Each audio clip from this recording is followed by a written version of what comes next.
கேள்வி ஒன்றாக இருந்தாலும் பதில் எப்படியா இருக்கான், ஆளுக்கு ஏற்ற மாதிரி மாறுபடும். நேரில் வந்துட்டால் என்ன பண்ணிடலாம், எல்லா கேள்வியும் கேட்டு தெளிவாக.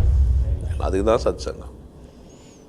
என்னுடைய நோக்கம் எல்லாம் மனிதர்கள் எல்லாம் மகிழ்ச்சியாக இருக்கணும், அவ்வளோதான். ஆன்மீகன்ற பொருளை ஏமாத்துறவங்களோட ஏமாறுறவங்க தான் அதிகம். நீங்கள் விரல் விட்டு எண்ணிலாம் ஏமாத்துறவங்களே, பாவம் ஏமாறுறவங்களே எண்ணவே முடியாது. எண்ணிக்கையற்ற மனிதர்கள் ஏமாந்துக்கிட்டே இருக்கிறாங்க. அதனால் ஏமாத்துறவங்களை மறந்துட்டு ஏமாறுறவங்கள பார்ப்போம்.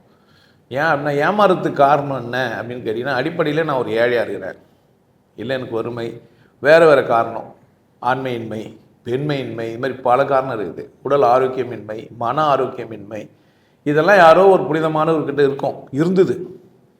இப்போ அந்த இடத்த நிரப்பத்துக்காக நடிகர்கள் வராங்க. நீங்கள் நேரடியாக பேசாமையே அவர்களை ஏற்றுக்கொண்டது உங்கள் குற்றம். கேள்விகளை அவங்கக்கிட்ட போய் கேட்கல. கேள்வி கேட்க உரிமை இல்லாத இடத்துல போகிற யாருமே முட்டாளுங்க தான். நீங்கள் இருக்கீங்க, என்னை கேள்வி கேட்கறதுக்கு நான் அதிகாரம் கொடுத்தா தான் என்னை பற்றின ஒரு தெளிவு உங்களுக்கு புரியும். ஏதாச்சும் ஒன்று பண்ணலாம். இப்போ இன்னும் நானுமே எல்லாம் தெரிஞ்சு ஏகாம்பர மாதிரி என்னை பார்த்து ஆன்மீகன்னு கேட்டால் நான் ஒரு பதில் சொல்கிறேன். அதுக்கான விளக்கமும் கூட நான் தர தயாராக இருக்கணும். அதுக்கு அடுத்தடுத்து கேள்வி போய் உங்களுக்கு கேள்விகளற்ற ஒரு மனநிலை உருவாகணும். ஸோ மக்களுக்கு ஆன்மீகம்னா நான் புரிய வச்சா அந்த ஏமாத்துறவங்களாம் எல்லாம் ஆகிடுவாங்க.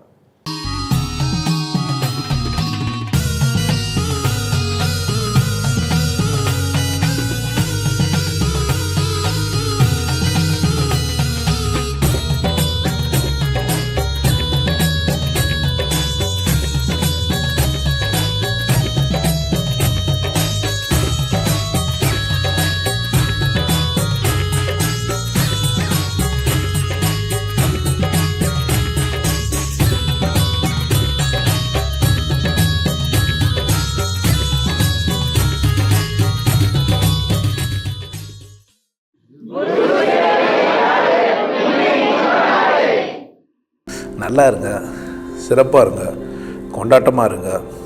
உங்களை நீங்கள் மதிப்பு மிகுந்தவராக மாற்றுறது உங்கள் கையில் தான் இருக்குது. நல்லா இருங்க. நான் ஒரு வாய்ப்பு என்னை பயன்படுத்திக்கலாம். நல்லது.